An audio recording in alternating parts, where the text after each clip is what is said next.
Well, hello there folks, and welcome back to The Whiskey Friend with me, Alan. If you're a returning subscriber, then thanks very much and welcome back. If you're watching for the first time, you may want to consider hitting that subscribe button down below and maybe clicking the bell for future notifications and kept up to date when I'm releasing new videos. Okay folks, today is quite a special review today because it's my 50th video. So I'm looking to do something a little bit special. Just on that note, I never thought I'd get round to doing 50 videos. I'm loving every minute of it. I'm humbled by the support. I'm humbled by the likes that I'm getting. I'm humbled by my subscriber count. I've got more subscribers than I ever thought I would have. Big thanks to everyone who's subscribed. Also a big thanks to everyone who's going to subscribe. So on that note, I thought I'd pick a whiskey which I've been looking forward to doing, and today's trusty sample is going to be, I'm heading over to Campbelltown. As people who have watched my videos know, I have a fondness for Campbelltown, but you may be thinking I'm going to do a Kilkerran, but I'm not. I'm going to do a Glen Scotia. So it's the Glen Scotia Victoriana. This has changed a little bit. I had a bottle of this a couple of years ago and it was 51.5 ABV, but I've just went to have a look at purchasing a new bottle and they seem to have changed it to, it's now cask strength, and it's bottled at 54.8. so I'm really looking forward to doing this one. I enjoyed the last bottle at 51.5, I thought it was awesome. So I'm really looking forward to this 54.8. It is non-chill filtered, but I do believe, I can't find otherwise, but I think there's a touch of colour in this. I don't think there's much looking at it, as I say, but we'll find. Let's get it poured, let's get it tasted. So the Glen Scotia it's on Campbelltown. It's part of the 3 distilleries there. You've got Glengyle, who produce the Kilkerran whiskies, and we obviously have, everyone knows about Springbank, who do the Springbank, the Long Row and the Hazelburn. But I say Glen Scotia, I have reviewed the Glen Scotia 15. I'll pop a link to that up above. Wow, I'm getting I can smell the aromas of this already. See, the Glen Scotia brand is owned by the Loch Lomond Group, who also do the Loch Lomond 12, which I have reviewed that as well, so I may as well pop a link to the Loch Lomond 12 as well. You may want to check them out. Okay, let's try this 54.8 Glen Scotia Victoriana on the nose. Wow, okay. Straight up front guys, you can tell it's 54.8 because it's hot. You can actually smell the alcohol, or the heat from the alcohol. It smells powerful. Picking up some spice, some cinnamon, some ginger. And there's that beautiful vanilla note. And I'm getting some citrus. Wow, this is awesome. So some citrus, and then I'm thinking primarily maybe a touch of lemon, could be a touch of lime, and I can actually get a really nice oaky note. Wow, this, you can really smell the alcohol in this. See, it's got a little bit oaky. What I'm thinking is when you're doing some wood shavings, you've got that smell from the wood. Smells a little bit like that. But as you get deeper into the nose guys, it's now becoming very fruity.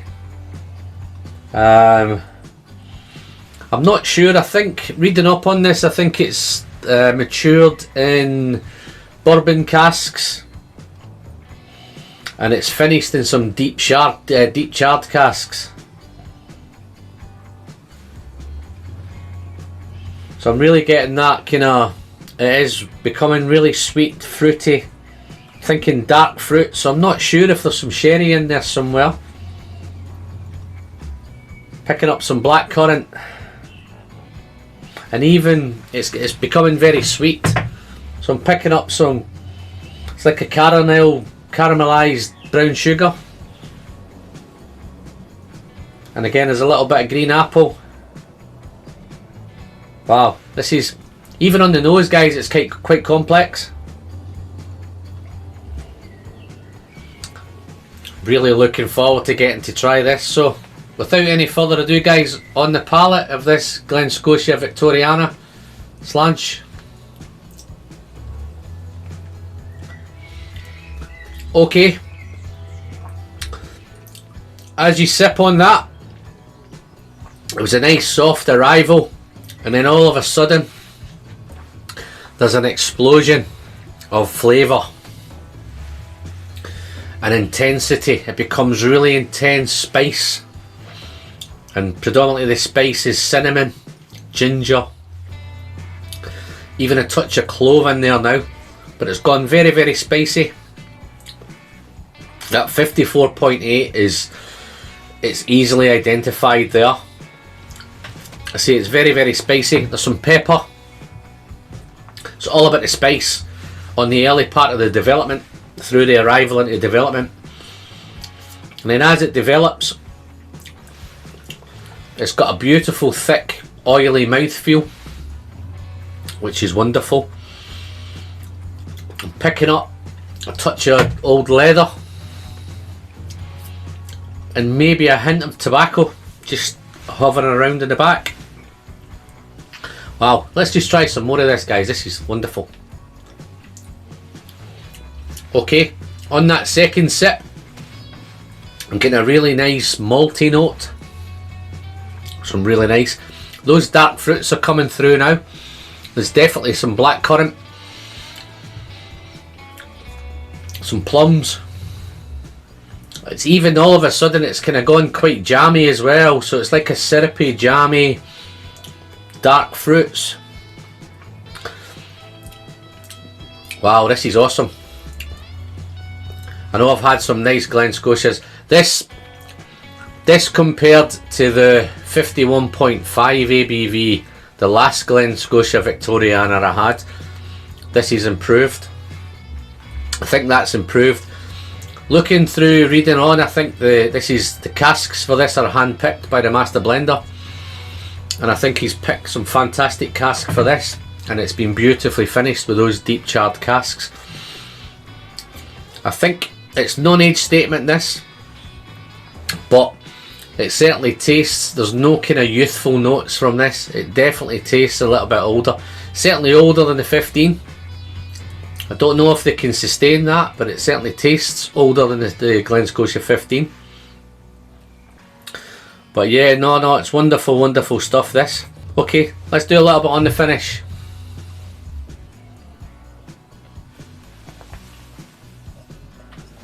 Okay, on the finish of this, it's long, it's still hot, it's still peppery. Picking up now on the finish some coffee bean, bit of dark chocolate, and a spicy oakiness. So those are the kind of four components towards the finish. As a whiskey, this is a fantastic whiskey. Just to conclude, it's beautifully balanced between the wood, the spice, the fruits, the heat of the alcohol. I think it's bang on at 54.8. Hopefully it stays at that now. This one's actually the Victoriana cask strength batch 1. So it looks like now they're starting to do these in batches. So you may find if you pick up a bottle going forward, you may get some batch variation from it. But this batch 1 is certainly a beautiful. If you're able to pick it up in the UK here, it's retailing about £70 a bottle. As I say, I've just ordered a bottle, hoping to pick that up later in the week. But yeah, no, it's a fantastic dram. Hats off to Glen Scotia again. I think Campbelltown's having a great old time at the moment, and that's pretty much my quick review on that Glen Scotia Victoriana. Wonderful whiskey. Just on a final note, once again guys, I'd like to thank everyone who's subscribed, everyone who's going to subscribe. If you've liked the video, please give me the thumbs up, and if you have tried the Victoriana, whether it's the older Victoriana or whether it's the new Victoriana, please drop a comment down below. Let me know how you got on with that. And again, that's me. I'm Alan, the Whiskey Friend. Thanks very much, and I look forward to seeing you all next time. Cheers now. Bye bye.